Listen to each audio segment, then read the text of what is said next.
President of the Russian Federation of the United States and Vladimir Putin taking the stage. Let's watch and let's listen. We'll report on the backside.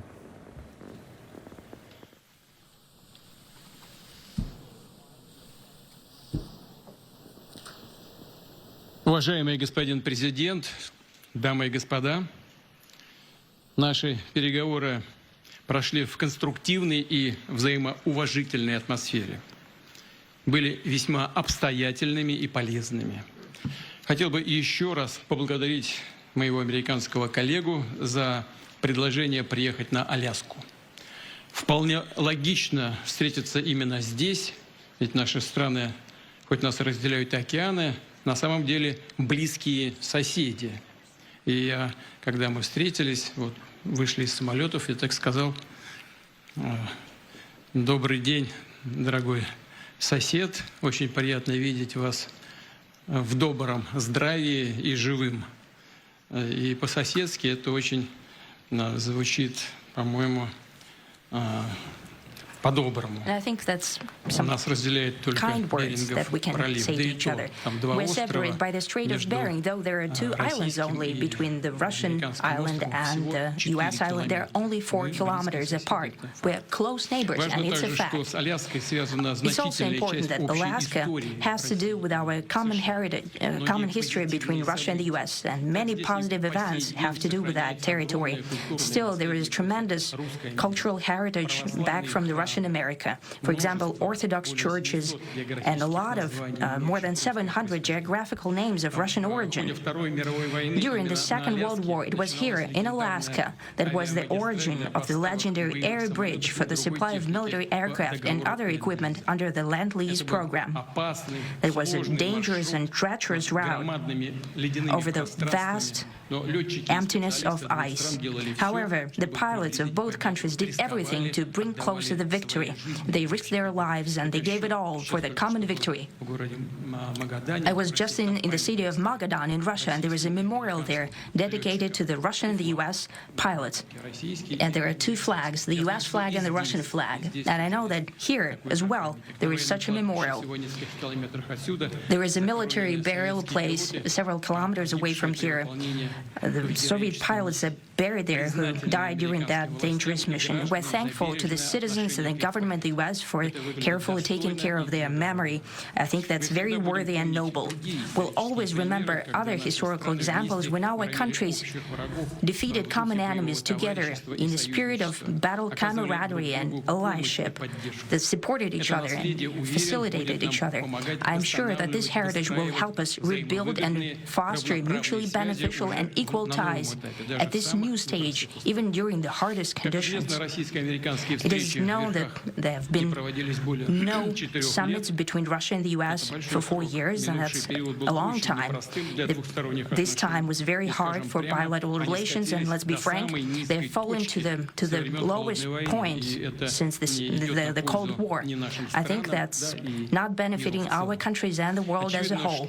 It is apparent that sooner or later we had to amend the situation to move on from the confrontation to dialogue. And in this case, a personal meeting between the heads of state has been long overdue. Naturally, under the condition of serious and painstaking work, and this work has been done in general. Me and President Trump have very good direct contact.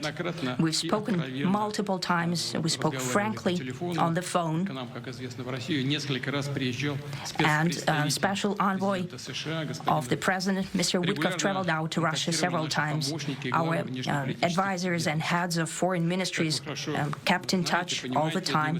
And you know fully well that one of the central issues was the situation around Ukraine. We see the strive of the administration and President Trump personally to help facilitate the resolution of the Ukrainian conflict. And his strive to get to the crux of the matter, to understand this history, is precious. As I've said, the situation in Ukraine has to do with fundamental threats to our security. Moreover, we've always considered the Ukrainian nation, and I've said it multiple times, a brotherly nation, however strange it may sound in these conditions. We have the same roots, and everything that's happening is a tragedy for us and terrible wound. Therefore, the country is sincerely interested in putting an end to it.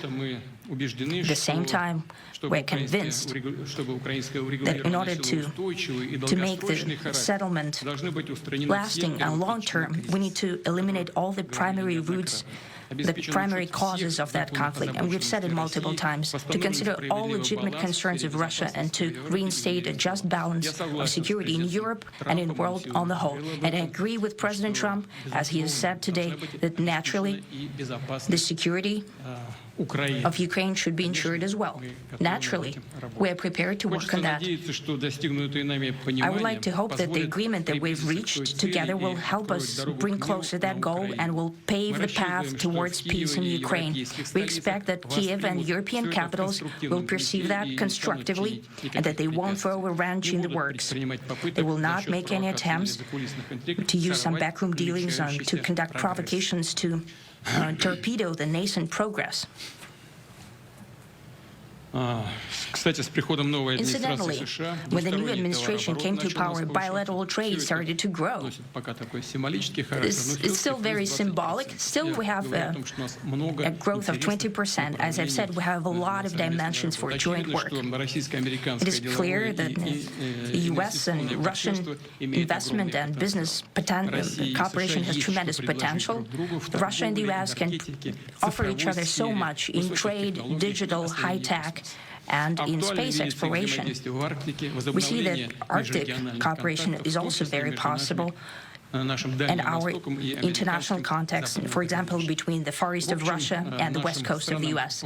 Overall, it's very important for our countries to turn the page, to go back to cooperation. It is symbolic that not far away from here, at the border between Russia and the U.S., there is a so-called international date line. I think you can step over, literally, from yesterday into tomorrow. And I hope that we'll succeed in that. In political sphere. I would like to thank President Trump for our joint work, for the well-wishing and trustworthy tone of our conversation. It's important that both sides are result-oriented, and we see that the President of the U.S. has a very clear idea of what he would like to achieve. He sincerely cares about prosperity of his nation. Still, he understands that Russia has its own national interests. I expect that today's agreements will be the starting point, not only for the solution of the Ukrainian issue, but also will help us bring back business-like and pragmatic relations between Russia and the U.S. And in the end, I would like to add one more thing. I'd like to remind you that in 2022, during the last contact with the previous administration, I tried to convince my previous American colleague that the situation should not be brought to the point of no return when it would come to hostilities. And I said it quite directly back then that it's a big mistake. Today, when President Trump is saying that if he was the president back then, there will be no war. And I'm quite sure that it would indeed be so. I can confirm that. I think that overall, me and President Trump have built a very good, business-like and trustworthy contact. And I have every reason to believe that moving down this path, we can come, and the sooner the better, to the end of the conflict in Ukraine. Thank you. Thank you. Well, thank you very much, Mr. President. That was very profound, and I will say that I believe we had a very productive meeting. There were many, many points that we agreed on, most of them, I would say, a couple of big ones that we haven't quite gotten there, but we've made some headway. So there's no deal until there's a deal. I will call up NATO in a little while. I will call up the various people that I think are appropriate, and I'll, of course, call up President Zelenskyy and tell him about today's meeting. It's ultimately up to them. They're going to have to agree with what Marco and Steve and some of the great people from the Trump administration who've come here, Scott and John Radcliffe, thank you very much. But we have some of our really great leaders. They've been doing a phenomenal job. We also have some tremendous Russian business representatives here, and I think, you know, everybody wants to deal with us. We've become the hottest country anywhere in the world in a very short period of time, and we look forward to that. We look forward to dealing. We're going to try and get this over with. We really made some great progress today. I've always had a fantastic relationship with President Putin, with Vladimir. We had many tough meetings, good meetings. We were interfered with by the Russia hoax. That made it a little bit tougher to deal with, but he understood it. I think he's probably seen things like that during the course of his career. He's seen it all. But we had to put up with the Russia hoax. He knew it was a hoax, and I knew it was a hoax. But what was done was very criminal. But it made it harder for us to deal as a country in terms of the business and all of the things that we'd like to have dealt with. But we'll have a good chance when this is over. So just to put it very quickly, I'm going to start making a few phone calls and tell them what happened. But we had an extremely productive meeting, and many points were agreed to. There are just a very few that are left. Some are not that significant. One is probably the most significant, but we have a very good chance of getting there. We didn't get there, but we have a very good chance of getting there. I would like to thank President Putin and his entire team, whose faces, who I know in many cases, other than that, whose faces I get to see all the time in the newspapers. You're almost as famous as the boss, but especially this one right over here.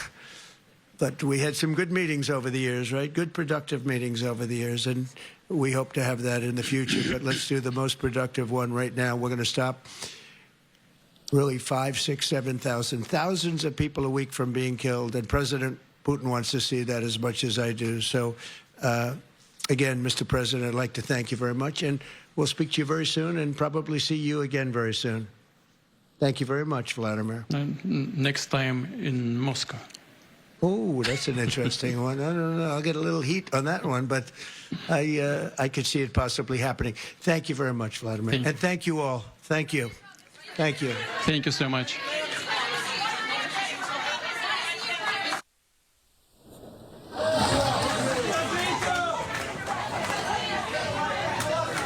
As we wait to see if the president will take any questions from the room.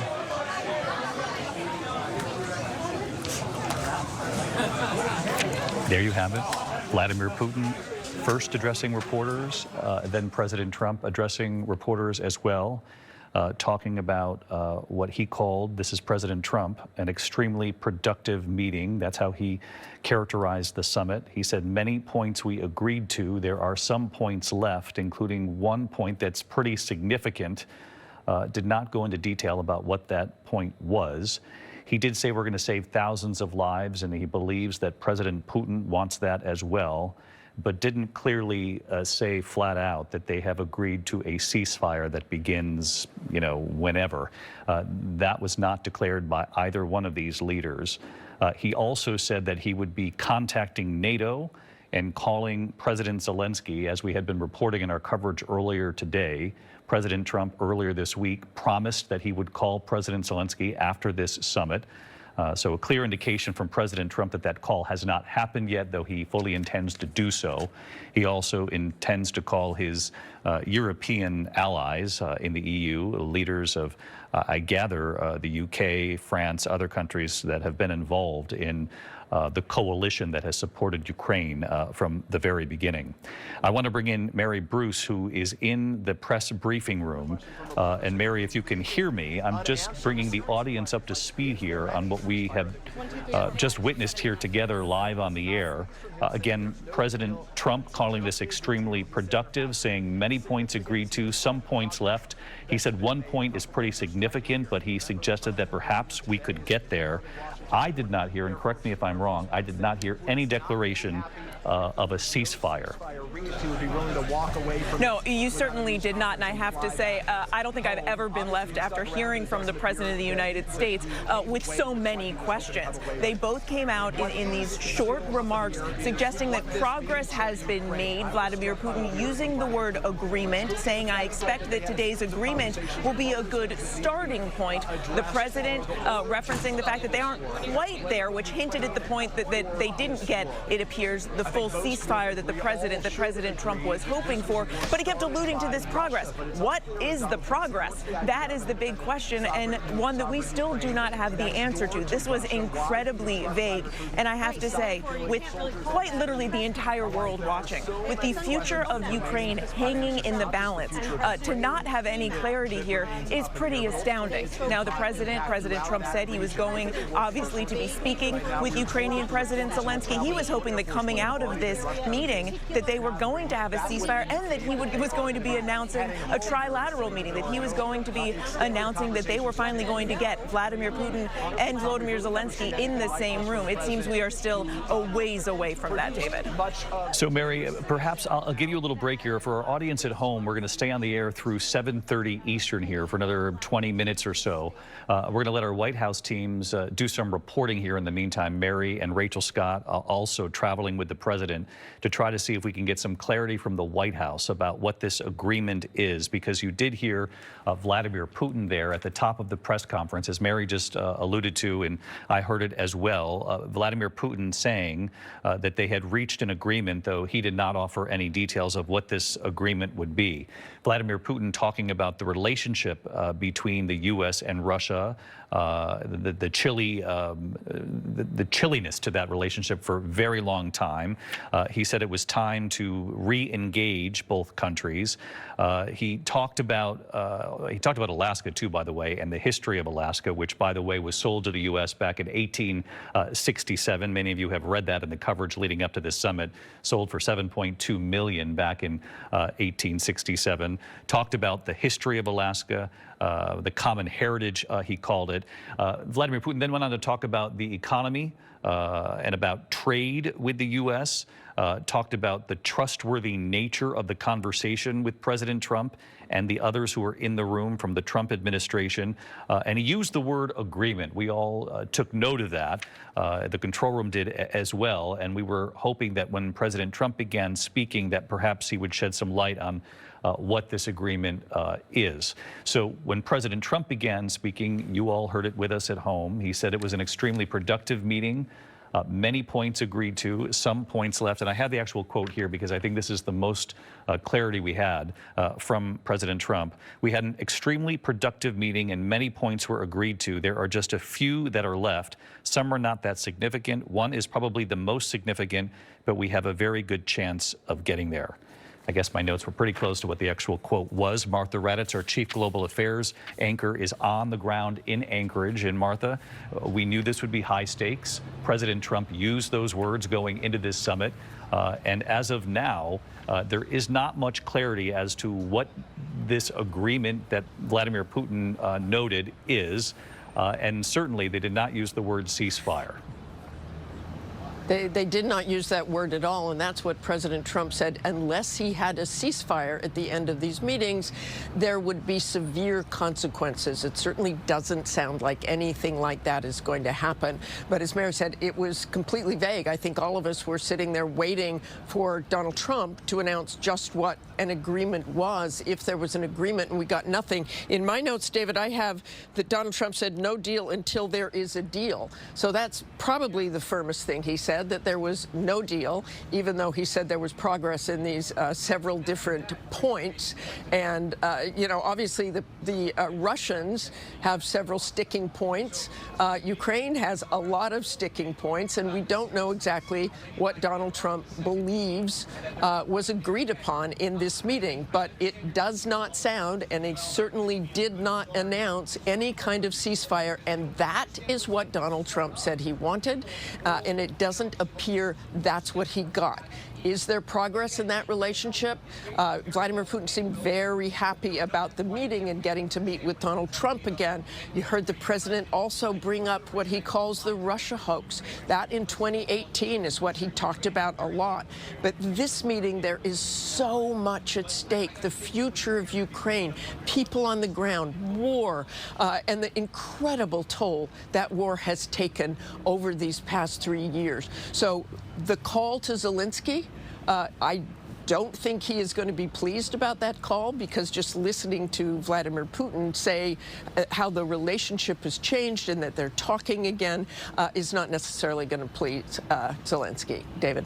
Well, Martha, your notes match mine. I have here no deal until there's a deal, according to President Trump, and that he then went on to say, I will be calling NATO shortly, and I will be calling President Zelenskyy, of course, of Ukraine. And as I had mentioned, there had been a conversation earlier in the week involving President Trump, European leaders, and President Zelenskyy, during which President Trump promised President Zelenskyy that he would call him right after the summit. President Trump telling the world that the call hasn't happened, though he fully intends to do that. I want to bring in our chief foreign correspondent, Ian Pannell, because, Ian, you were watching this play out live right along with the rest of us. You've spent a lot of time in Ukraine. What did you read into what you heard? And you and I were talking before they came out on that stage and talked about the fact that Russia now has 20% of Ukraine's territory.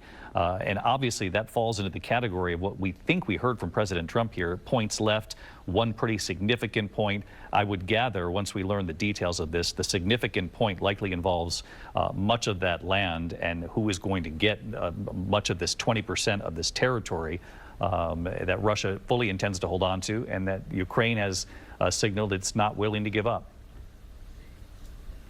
Yeah, I think there's far more that we don't know than we do know after that press conference. I think many people were sat, glued, watching the TV, waiting to hear what the announcement was, and are rather perplexed now. I think the cynics would say there was much ado about nothing. There was no mention of a ceasefire, and for now the war continues. There's no indication that the guns will stop firing, the drones will stop flying, the ballistic missiles will stop landing on civilian buildings across the country, and the trenches will continue to shoot at each other on the front line. So there's no, at the moment, in the details that we have, there's no indication of an immediate relief for the Ukrainian people. President Zelenskyy will be waiting for that phone call from Donald Trump to find out what it is that they did discuss. As you say, Vladimir Putin indicated there was an agreement. President Trump didn't go that far. He said there's no deal until there is a deal. So what are the details? And if you can't even get to the first stage of agreeing, which is what Ukraine have been pushing for, with American backing, with the backing of the so-called coalition of the willing, Britain, France and Germany, as well as other allies, that you start with the ceasefire and then you go on to negotiate all those difficult details about what you do with the land that Russia's occupying, what do you do with the 20,000 children that have been taken by Russia, how do you resolve reparations and all those issues. That was supposed to be the way that this happened, but they didn't. As far as we understand, even get to a point where they could agree a temporary ceasefire, a temporary cessation of hostilities, and that is going to be deeply disappointing to many people here. If you're sat at home with your children close in arms, worrying about whether or not the drones will start flying again tonight, you just heard no relief at all. So again, 7:16 here in the East. We're going to stay on the air until 7:30 to see if we can get any more reporting on this. Ian Pannell, of course, our chief foreign correspondent, who is in the capital of Kyiv, reporting on how Ukrainians are likely going to receive this news, that even though President Zelenskyy was not at the table and they were not happy about that, they were very hopeful that President Trump would be able to convince Vladimir Putin to at least establish a ceasefire. President Trump made that very clear on Air Force One again today on his way to Anchorage, Alaska, that he wanted the ceasefire and he wanted it today. And he said if there wasn't one, he would not be happy. Here is that quote. I asked for a full readout. I just want to make sure that everyone's up to speed at home on this. This is the quote from President Trump a short time ago. There were many, many points that we agreed on. Most of them, I would say, a couple of big ones that we haven't quite got there, but we've made some headway. So there's no deal until there's a deal. I will call up NATO in a little while. I will call up the various people that I think are appropriate. And of course, I will call up President Zelenskyy and tell him about today's meeting. And so ultimately, up to them. Up to them. And Mary Bruce, our chief White House correspondent, I want to go back to you in the room. Obviously, the major unanswered questions. We heard Vladimir Putin use the word agreement. Any more reporting on what that could entail? And then obviously, President Trump you know, I also take note, it's very rare that President Trump would hold a sort of a news conference like this and then not take any questions on the backside. You know, there's a critique of all sorts of critiques of presidents in the past, some who wouldn't take questions, some who took too many. That is not something that people have critiqued President Trump for. He often takes questions, and it was quite notable that he left the stage even though there were questions being shouted out and did not take any of them. Yeah, it is incredibly rare for President Trump to come anywhere near the White House press corps and not take at least a few questions, especially on such a grand stage as this, when he knows that everyone is waiting and trying to figure out what came of this meeting. And we are still trying to get clarity on that. I can tell you our entire team is frantically trying to figure out what progress has been made. You heard Vladimir Putin, as you said, mention that there's been an agreement. The president, you read that quote from him. He went on to say, we didn't get there, but we have a very good chance of getting there. Well, we still don't know exactly what that means. What remains to be worked out? What was the progress that was made? And you have to remember that going in to today's meeting, the president was well aware that he was facing a lot of criticism and pushback and concerns that he was already handing Vladimir Putin a win simply by meeting with him, simply by essentially bringing Vladimir Putin out of the isolation that he has faced from Western leaders for the last 3.5 years since he invaded Ukraine. Vladimir Putin today got a lot of what he wanted.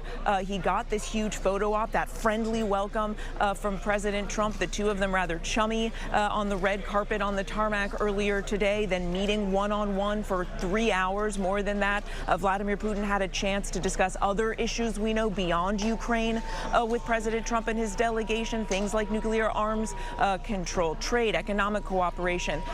It appears for now he still doesn't have to have a ceasefire, and that is something that Vladimir Putin certainly does not want right now, even though Ukraine and Western leaders are trying to up the pressure on him to do that. And as Martha and you were discussing earlier, for now he avoids those punishing sanctions. It was just a week ago, last Friday, that was supposed to be deadline day when President Trump was threatening to put new punishing sanctions on Vladimir Putin. Instead of that, he has avoided those sanctions. He has gotten this one-on-one, face-to-face to make his case on Ukraine and a host of other issues to President Trump, and he still does not have to. It appears for now he hasn't agreed to a ceasefire, David. That's right. So just let's underscore this for a second here, Mary, because again, Mary, you were reporting for the days leading up to this, and in fact there were the sanctions that were set to go into effect. Suddenly the sanctions did not happen. President Trump announces this summit will happen instead. Vladimir Putin would be invited to American soil for this summit. The president making the argument that nothing has worked until now, that this is worth a shot to bring him here to America, to give him this invite. The sanctions were taken off the table. Then this week, in your reporting and in others from our team, President Trump did say from the White House that if there was not a ceasefire, if there was not progress, there would be, in his words, severe consequences. So that remains, again, the sanctions, the threat of potentially severe consequences.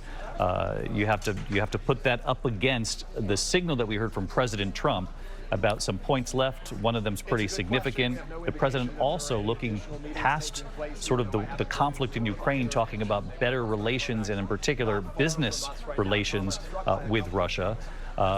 We didn't hear about sanctions or severe consequences, and we didn't hear, obviously, about any agreement in the short term for a ceasefire. That would be easiest to come up with. No, we did not. And look, the president had said, you know, that if they didn't reach a ceasefire, he would put in place those punishing economic sanctions, even though President Trump, by his own admission, has previously conceded that sanctions really don't bother Vladimir Putin. They haven't certainly done much to move the ball in the past, but he was promising that if they couldn't reach a ceasefire here, that there would be consequences.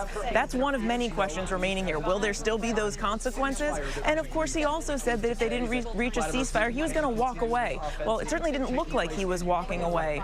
Based on the brief remarks that we heard here just moments ago, it seems like he is saying, you know, let's still give this a go, even though the president clearly didn't get exactly what he wanted here. So many questions here, Mary. Just get our control room's attention if you hear anything back from the White House. I know you've put in some calls to just to see if we can get some clarity. Mary, thank you for your reporting. Rachel Scott will be traveling.